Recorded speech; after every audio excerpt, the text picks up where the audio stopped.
Welcome back to Titan classes. पिछले video lecture में हमने जाना था मिरर से रिलेटेड कुछ डेफिनेशंस को, जिसमें हमने क्लियर किया था मिरर के पोल को, centre of curvature, radius of curvature, उसकी प्रिंसिपल एक्सिस के लिए। तो अब हम जानेंगे कि मिरर के द्वारा इमेज फॉर्मेशन के जो रूल्स हैं वो क्या हैं। तो आइए देखते हैं। तो स्फेरिकल मिरर के द्वारा जो इमेज फॉर्मेशन के टोटल रूल्स जो हैं वो 3 हैं।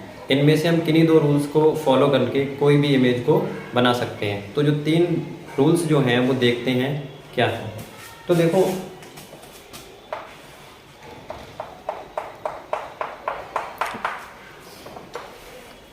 जैसे आपको दिख रहा होगा, आपके सामने 2 मिरर हैं, एक उत्तल और एक अवतल।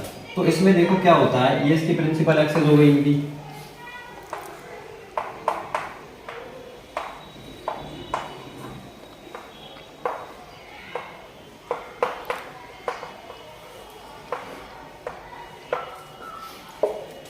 तो देखो, पहला लॉ ये है कि जब कोई प्रकाश की किरण, ray of light, principal axis के पैरेलल चलती है, इसके समांतर चलती है, तो रिफ्लेक्शन के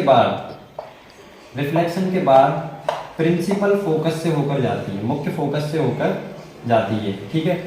अगर हम यही चीज उत्तल दर्पण में देखें तो क्या होता है कि कोई प्रकाश की किरण मुख्य एक्सिस के समांतर जो चलती है तो यहाँ से इसका रिफ्लेक्शन हो जाता है, लेकिन इस पॉइंट से देखने पर हमें ये लगता है कि ये प्रिंसिपल फोकस से हमें आती हुई क्या होती है, प्रतीत होती है। ऐसा हमें आभास होता है कि ये यहाँ से आ रही थी। तो देखो, दोबारा देख लो, जब कोई प्रकाश की किरण या रे ऑफ लाइट मुख्य अक्ष के समांतर चलती है तो रिफ्लेक्शन के बाद मुख्य फोकस से होकर जाती है। ऐसा होता है अवतल दर्पण में। और उत्तल दर्पण में क्या होता है, जब कोई प्रकाश की किरण मुख्य अक्ष के समांतर चलती है, ये हमारी प्रिंसिपल एक्सिस हो गई, इसके समांतर चल रही है किरण, तो रिफ्लेक्शन के बाद हमें ऐसा लगता है कि ये किससे आई है, प्रिंसिपल फोकस से आई है, ऐसा प्रतीत होता है हमें।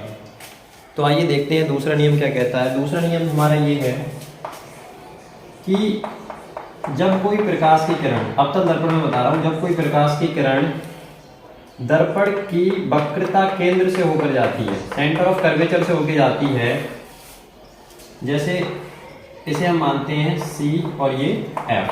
ठीक है, ध्रुव हो गया, F हो गया और C। तो अवतल दर्पण में जब कोई प्रकाश की किरण दर्पण की सेंटर ऑफ कर्वेचर से होकर जाती है तो वो आफ्टर रिफ्लेक्शन उसी मार्ग पर वापस लौट जाती है। ऐसा होता है अवतल दर्पण में। और उत्तल दर्पण में क्या होता है कि वक्रता केंद्र की ओर जाने वाली प्रकाश की किरण ये इसकी तरफ जा रही थी और ये रिफ्लेक्शन के बाद उसी मार्ग में वापस लौट जाएगी। ये दूसरा नियम है।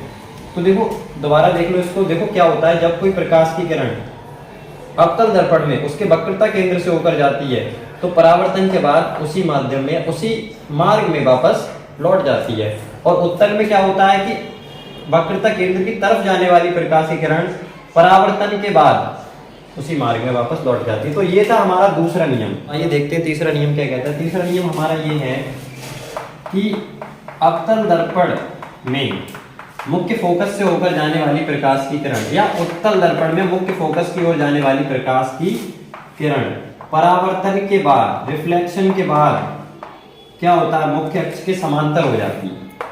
यहां मानते pole, principal focus, centre of curvature. तो देखो, जब कोई प्रकाश की किरण अवतल दर्पण में मुख्य फोकस से होकर जाएगी तो वो परावर्तन के बाद क्या हो जाएगी, समांतर हो जाएगी मुख्य अक्ष के। देखो, ये दिख रहा होगा आपको कि इसके समांतर है। और इसमें क्या होता है, जब कोई प्रकाश की किरण मुख्य फोकस की ओर जाएगी, ये मुख्य फोकस की ओर जा रही थी, तो परावर्तन के बाद मुख्य अक्ष की समांतर हो जाएगी। तो ये तीनों नियम थे। इन तीनों नियम में से हम कोई भी 2 नियम को पालन करके इमेज को फॉर्म कर सकते हैं। ठीक है। देखो, मैंने आपको बता दिया, ये तो आपको पता होगा कि जो C और P, देखो पिछले वीडियो लेक्चर में यही बताया था कि C और P और F P, इन दोनों के बीच की डिस्टेंस मैंने आपको बताई थी। C से P तक की डिस्टेंस R और P से F तक की डिस्टेंस F। ये होती है फोकस दूरी और ये वक्रता त्रिज्या। ठीक है। इन दोनों में मैंने आपको रिलेशन बता दिया था, फिर से रिवाइज करा दे रहा हूं कि R बराबर जो होता है वो 2F होता है, या F बराबर R/2। ये वैल्यू आपको न्यूमेरिकल में हेल्प करेगी। देखो, फोकस दूरी, दर्पण की फोकस दूरी उसकी वक्रता त्रिज्या की आधी होती है, जबकि उसकी वक्रता त्रिज्या उसकी फोकस दूरी की दोगुनी होती है। तो इस वीडियो लेक्चर में आपने देख लिया कि 3 नियम होते हैं इमेज फॉर्मेशन के, ठीक है। इसमें से आप किन्हीं भी 2 नियम को पालन करने के बाद कोई इमेज को फॉर्म कर सकते हो, ठीक है। Thank you.